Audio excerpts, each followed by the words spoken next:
Pedimos disculpas que tenemos un pequeño problema técnico. Damos la bienvenida al abogado Sebastián López, constitucionalista, para tratar sobre este tema. Sebastián, muy buenos días. La derrota del 16 de noviembre de 2025 en la consulta popular y referéndum abre un escenario donde las enmiendas constitucionales se perfilan como el camino más viable para introducir cambios, diríamos el único viable posiblemente, dado que la ciudadanía rechazó tanto la reducción de asambleístas como la convocatoria a una asamblea constituyente. Un camino más complejo, más tortuoso, pero que permitiría cambios en la Constitución. Quisiéramos tratar este tema en términos generales, pero también especificar lo que sucedió ayer, la presentación de esta primera propuesta de enmienda por parte de ADN. Bienvenido. Querido Gustavo, muy buenos días. Un placer estar siempre esta mañana en este distinguido medio de comunicación. Mi primera lectura, querido Gustavo, es que el Ejecutivo no ha entendido o no ha sabido leer el mensaje ciudadano a través del pronunciamiento popular en relación con la consulta popular pasada. Los cambios me parece ser que no tienen un norte claro, a pesar de tener algunos aciertos, entre comillas, por ejemplo, la designación del secretario jurídico de la presidencia, que poco se ha sabido y habrá que esperar unas semanas a ver cuáles son los lineamientos y actuaciones desde la Secretaría Jurídica de la Presidencia. Yo creo que el resto de cambios ministeriales han sido un maquillaje. Y digo esto porque no tenemos ninguna idea sustancial y de fondo de parte del Ejecutivo, y ya quisiéramos que así fuese, respecto de cuáles son los cambios que tienen que implementarse. Piense usted, habiéndose negado el pronunciamiento popular a la consulta, ¿cuáles son los caminos que le quedan al Ejecutivo? Inmediatamente esta pregunta nos reconduce a cuáles son las formas de cambio constitucional. Para que todos quienes nos siguen esta mañana lo tengan absolutamente claro, la Constitución vigente, que es la que se mantiene a partir del pronunciamiento popular, establece que hay ciertos mecanismos de cambio constitucional. Uno de ellos, el mecanismo más laxo, mucho más sencillo, es la enmienda constitucional. Un mecanismo un tanto más agravado es la reforma parcial a la Constitución. El tercer mecanismo, el más dificultoso, es lo que se nos había propuesto, el cambio de una asamblea constituyente. Habiéndose negado el tema de la asamblea constituyente, habría que pensar cuáles son, repito, los mecanismos que le quedan al presidente de la República. Yo creo, en lo particular, atendiendo, por ejemplo, a la propuesta que se plantea desde el Parlamento Nacional, que los legisladores ecuatorianos, sustancialmente la bancada de ADN, más allá de ciertas personas que entienden claramente las posiciones jurídicas y entienden el derecho, lo cual es rescatable, yo creo que no tienen claro qué es lo que establece la Constitución de la República. No se trata, querido Gustavo, solamente de que las personas privadas de la libertad, por ejemplo, van a salir de un grupo de atención prioritaria y van a ser reubicados en la Constitución. Cuando las personas privadas de la libertad son tratadas en el texto constitucional como un grupo de atención prioritaria, es porque efectivamente, a tono con la jurisprudencia de la Corte Constitucional, estas personas tienen una especial situación que requieren una atención especializada por parte del Estado. Pero esta atención especializada es en el contexto de la privación de la libertad. Yo creo que mucho daño le hicieron los malos ejemplos, por ejemplo, que proponía el presidente en tiempos de campaña electoral de la consulta, en el sentido de que si una mujer embarazada va a un hospital y va a una persona privada de la libertad, la persona privada de la libertad va a tener, digamos, una atención especial o prioritaria sobre la mujer embarazada. Estos malhadados ejemplos yo creo que han distorsionado la discusión pública y sin duda no enriquecen un debate informado. Digo esto, querido Gustavo, por también comentar la siguiente idea. A través de enmienda constitucional, no pueden tocarse cuatro cosas dentro del Estado: la estructura fundamental de la Constitución, los derechos y garantías, el procedimiento de reforma y los elementos constitutivos del Estado. La Corte Constitucional ya ha sido clarísima, Gustavo, que la reubicación o la eliminación de las personas privadas de la libertad no cabe. No entiendo cuál es la insistencia del bloque de ADN respecto de este pronunciamiento reforma constitucional. Se nos dirá ahora que no se trata de la eliminación, sino se trata de una reubicación en la Constitución. Eso no es posible porque afectaría la estructura fundamental de la Constitución. En pocas palabras, Gustavo, yo creo que los legisladores deberían ocuparse en cuestiones de mayor trascendencia. Por ejemplo, en reformas puntuales al Código Orgánico Integral Penal, en reformas que tengan que ver con la justicia y una que otra más adicional que pase con una reforma constitucional a través de una reforma parcial a la Constitución. Eso no hemos tenido en el caso ecuatoriano. Quisiera, para ilustrar nuestro conocimiento y el del público, Sebastián, conocer cuál es la diferencia jurídica y también la diferencia política entre una enmienda y una reforma parcial, que entendemos es otra figura que podría ser utilizada. Excelente pregunta, Gustavo, para que esto quede claro. A través del procedimiento o del camino de la enmienda, no pueden tocarse cuatro cuestiones esenciales: los derechos y garantías fundamentales, la estructura de la Constitución, los elementos constitutivos del Estado y el propio procedimiento de reforma. Por un lado, en el caso de la reforma parcial, cuatro de estos elementos se repiten dos, digamos. No pueden tocarse los derechos y garantías y el procedimiento de reforma. Primera diferencia sustancial. Segunda diferencia sustancial entre la enmienda y la reforma parcial a la Constitución. El procedimiento a través de la enmienda puede ser propuesto por el presidente de la República, por la ciudadanía o por la propia Asamblea Nacional. ¿Cuál es el trámite que tiene que darse? En la Asamblea Nacional, si la propuesta viene por parte de la Asamblea Nacional, que es lo que conocemos ahora, la propuesta de reforma por parte del bloque de ADN, tienen que haber dos debates, querido Gustavo. Y entre primero y segundo debate tiene que pasar un año 30 días. Un año 30 días. Y finalmente, aprobarse con las 2/3 partes de los miembros de la Asamblea Nacional. En el caso de la reforma parcial, también tienen que haber dos debates, solamente que entre primer y segundo debate tienen que pasar 90 días. Uno podría pensar que la reforma es un mecanismo más simple que la enmienda. Sin embargo, esto no es así. ¿Por qué?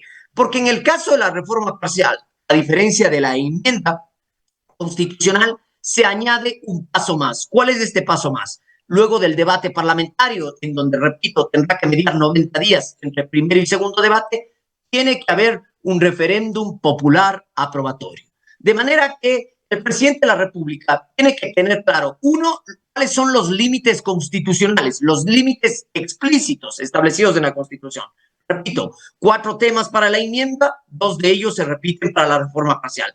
Primera cuestión. Segunda cuestión. El presidente de la República y la Asamblea Nacional, en lo sustancial, tienen que conocer cuál es la jurisprudencia de la Corte Constitucional Ecuatoriana. Es que la Corte Constitucional Ecuatoriana ya se ha pronunciado a partir de sus dictámenes que no es posible una enmienda constitucional en donde se eliminen a los grupos de atención prioritaria las personas privadas de la libertad. Se nos dirá hoy en día, Gustavo, que ellos no buscan la eliminación, sino simplemente que buscan una reorganización en la Constitución. Es decir, pasarle del artículo 35, pasarle al artículo 12, qué sé yo, una reubicación constitucional. Es la argumentación que han utilizado de que no se vulneran ni se desechan principios, sino se les cambia de capítulo, declaraciones poco más o menos textuales que han dado. Esta es una barbaridad, querido Gustavo. Esto empaña y encubre una falacia. La primera es, ¿por qué usted reubicaría a las personas privadas de la libertad como un grupo de atención prioritaria para sacarle, por ejemplo, del artículo 35 y ponerle en el artículo 5? ¿Cuál sería la razón? La razón sustancial es porque son un grupo que requiere una atención especializada por parte del Estado en el contexto de la privación de la libertad. De manera que no solamente se trata de una reorganización de artículos de la Constitución, para eso bastaría una codificación constitucional. No se trata de una simple reorganización. Sin duda, al momento en el que usted reorganiza, entre comillas, estos artículos constitucionales y el tratamiento de estos grupos de atención prioritaria, sin duda esto incide en el marco de protección. Eso, en el fondo, o afecta a derechos fundamentales o, sin duda, produce un cambio en la estructura constitucional. De manera que no es posible a través de una enmienda constitucional. Y esto ya debería entenderlo, por favor, la Asamblea Nacional. Fíjese, Gustavo, cuáles han sido los proyectos de ley en los cuales pasa ocupado la Asamblea Nacional. Hoy se plantea reducir el número de días por ejemplo, para los procesos de detención en el caso de la ley seca. Fíjese usted cuáles son las preocupaciones de la Asamblea Nacional, querido Gustavo. En lugar de tomarse los derechos en serio, la Constitución en serio, el pronunciamiento popular en serio, encaminar una reforma parcial a la Constitución seria, nos pasamos en este tipo de discusiones. Pretender engañar a la ciudadanía, cometer atajos constitucionales, por así decirlo, para saltarse la jurisprudencia de la Corte Constitucional y decir que solamente se van a reubicar este grupo de atención prioritaria es una falacia. ¿Cómo garantizar, Sebastián, que las enmiendas que se pretendan y posiblemente o seguramente otras que vendrán no vulneren, entre otras cosas, el principio de progresividad de derechos? Fácilmente, Gustavo, es que el Ejecutivo y la Asamblea Nacional ni siquiera tiene claro cuáles son los límites. Su pregunta era excelente hace un momento. ¿Qué no se puede tocar en enmiendas? Hemos dicho que no se puede tocar en enmiendas derechos y garantías. De manera que esa es una barrera infranqueable para el camino de la enmienda constitucional. Si las propuestas se encaminan a restringir derechos o garantías, el camino de la enmienda no es posible, querido Gustavo. ¿Qué riesgos implicaría excluir, en este caso, las personas privadas de la libertad de la categoría de atención prioritaria en la Constitución? Gustavo, yo creo que este es un momento nuevamente de propaganda y una mala propaganda de la Asamblea Nacional. Fíjese usted la diferencia. En la Constitución del año 98 había lo que se denominaba los grupos vulnerables, los denominados grupos vulnerables. Con algún cambio constitucional, lo que en el 98 eran los grupos vulnerables, hoy se denominan los grupos de atención prioritaria. Sin embargo, la Corte Constitucional ha hecho una diferencia.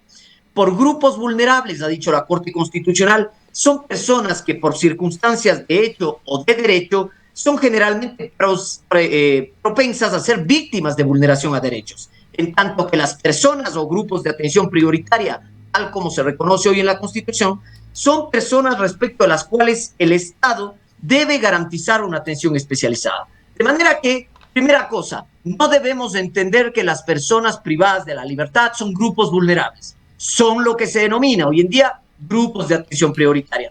Pero la diferencia no es solo formal, es sustancial. En el un caso, son personas que merecen una protección especial. En el segundo caso, grupos de atención prioritaria, solamente se requiere una atención prioritaria en el marco de ejercicio de la privación de la libertad. Estos malos ejemplos que proponía el presidente, yo creo que hicieron mucho daño a la discusión pública. Esos fueron los resultados, querido Gustavo. Si la Asamblea Nacional quiere emprender un verdadero cambio, ajuste de tuercas, perdóneme la expresión, al modelo constitucional, ¿por qué no emprender una reforma parcial a la Constitución? Una reforma seria que tenga que ver, por ejemplo, la Corte Constitucional ha habilitado esto, Gustavo. ¿Por qué el presidente no consultó la eliminación del Consejo de Participación Ciudadana y Control Social que era posible? Bueno, ahora es posible retomar esa discusión a través de una reforma parcial. ¿Por qué no reestructurar el sistema de justicia, Consejo de la Judicatura? Esto es posible a través de una reforma parcial. Pero parece ser que eso no le interesa al Ejecutivo y le interesa este estado de propaganda, simplemente de retratar que las personas privadas de la libertad no requieren una atención prioritaria en el ámbito de la privación de la libertad y por lo tanto nos meten en este tipo de discusiones estériles y sobre todo... Desde el punto de vista logístico, Sebastián, hablando en oro desde el punto de vista de votos en la Asamblea, de ese camino que tiene que seguir estas enmiendas o reformas parciales, ¿qué es lo que se requiere que suceda en la Asamblea? Gustavo, aquí hay un primer filtro que tiene que pasar la Asamblea Nacional y esta trillada e insistente idea distorsionada. El primer camino es un filtro de control de la Corte. Yo no entiendo por qué estos esfuerzos en vano, estos esfuerzos estériles y hasta, yo diría, ignorantes, que tienen que nuevamente pasar el primer filtro. ¿Cuál es el primer filtro? Tiene que ir esta propuesta a la Corte Constitucional. Esta propuesta presentada el día de ayer se ha saltado un paso imprescindible, entonces. Esto tendrá que pasar por la Corte Constitucional. Y la Corte Constitucional, en un nuevo capítulo, tendrá que decirle a la Asamblea Nacional, señores de la Asamblea Nacional, yo ya he dicho cuáles son los límites y cuáles son los caminos. Por favor, atienda mis presentes, atienda mi jurisprudencia y no puede encaminar usted una enmienda o cambio de esa naturaleza a partir de este procedimiento que usted propone. De manera que me parece que este estado de show mediático, a través de estas reformas estériles, lo que hacen es distraer las verdaderas cuestiones trascendentales dentro del Estado ecuatoriano. La Corte Constitucional emitirá un primer pronunciamiento que tiene que ver con establecer cuál es el camino o cambio o los límites que han de seguirse, y naturalmente no puede esperarse otra cosa, que la Corte Constitucional se va a remitir a su jurisprudencia y le va a decir: miren, señores asambleístas, lo que usted propone vía enmienda no es posible. Lea, entienda mi jurisprudencia y lea y mire cuáles son los límites constitucionales. Bien, volteando la página sobre esta propuesta hecha por ADN el día de ayer, ha trascendido por otra parte, y esto de lecturas de expertos del presupuesto general del Estado, de que vendrá una reforma tributaria al país. Y esta reforma tributaria significará retirar una serie de beneficios, ya sea a empresas o a personas naturales, pero entre ellas está también beneficios a grupos vulnerables. Y hay otro tema coyuntural que se está ventilando justamente en Cortes en estos días, que es la devolución del impuesto a la renta para personas de la tercera edad, tema que ha venido cumpliéndose en forma parcial, bastante retrasada. Entendemos que al momento, en promedio, hay unos 8 meses de retraso en el cumplimiento de esta disposición. Y en cuanto a lo que se ventila en las Cortes, una jueza ha rechazado la acción de protección interpuesta por jubilados interesados por el atraso del SRI para devolver el impuesto. Los afectados han apelado el fallo que niega esta vulneración de derechos y apelan el fallo judicial en relación con este cobro del IVA. Sostienen que la aplicación del impuesto en ciertos servicios y productos impacta directamente en su economía y constituye una carga desproporcionada, especialmente para sectores que ya enfrentan condiciones de vulnerabilidad. Nuevamente entra aquí el tema de derechos. La pregunta concreta que le haría es: ¿cómo interpretar el principio de igualdad cuando se aplican impuestos generales como el IVA, pero que afectan de manera desigual a sectores vulnerables? Bien, yo creo que la respuesta concreta, Gustavo, sería: fíjese usted cómo constantemente la Asamblea Nacional ha venido denominando en el pasado este nombres rimbombantes a una ley de inteligencia, una ley de solidaridad, una ley de integridad pública, y todas estas han merecido un cuestionamiento constitucional. Lo primero que hay que entender es que si se trata de una reforma legal, el camino idóneo para cuestionar una violación al ejercicio de derechos y violaciones constitucionales, en concreto habría que ver el caso particular, no es la acción de protección, sino una demanda de inconstitucionalidad de esta norma ante la Corte Constitucional. Si estas normas de alguna manera tienen un impacto en la vigencia de los derechos fundamentales en situaciones jurídicas particulares, habría que ver cuál es el caso.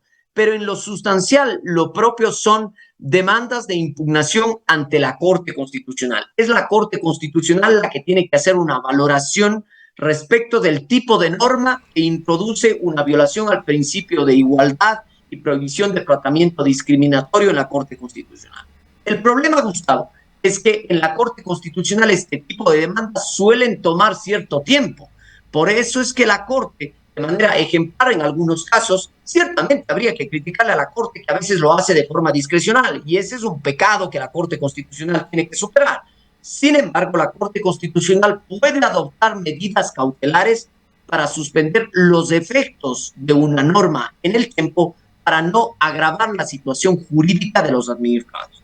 De manera que habrá que definir cuál es la situación jurídica particular.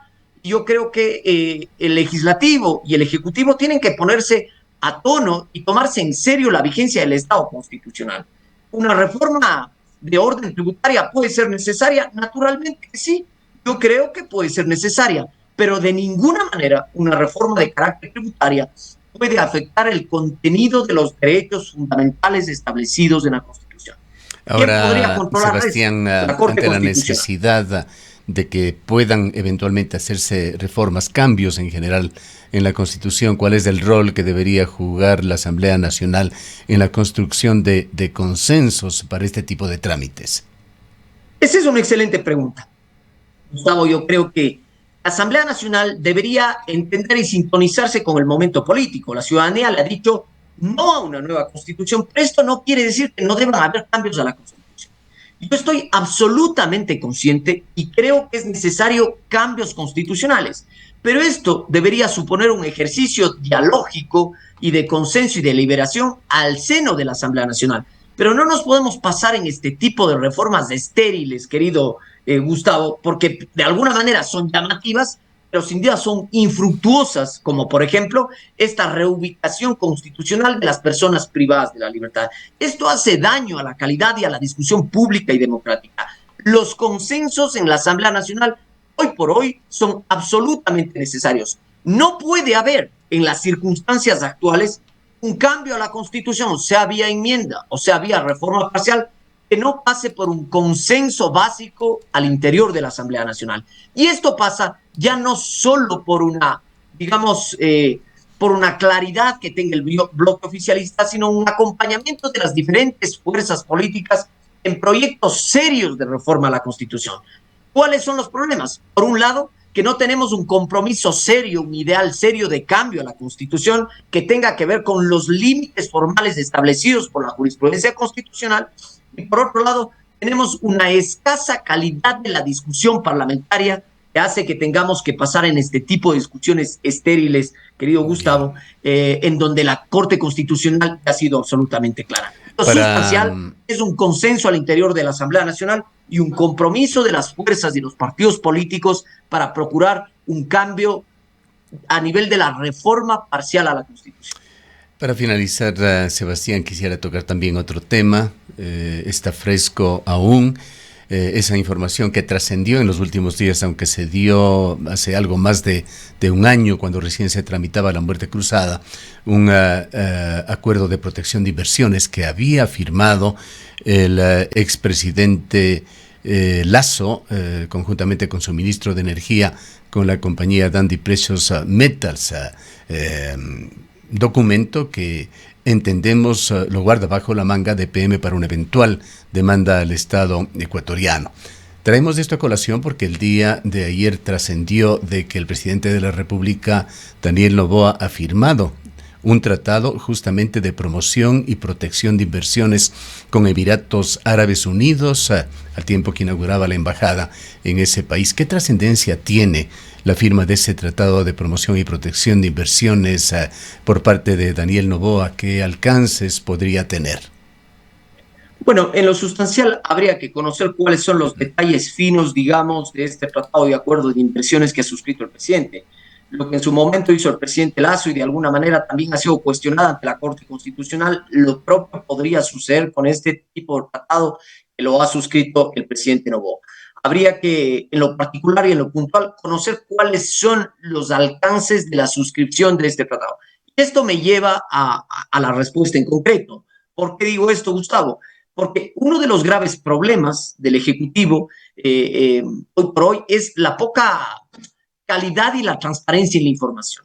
Estas cuestiones son de la mayor trascendencia. Fíjese que ha pasado que algunas reuniones del presidente de la República se les ha calificado como reuniones reservadas, atendiendo no sé a qué criterios, no sé a qué circunstancias. Naturalmente, esta se trata de una información pública inherente al ejercicio de los derechos y los intereses públicos.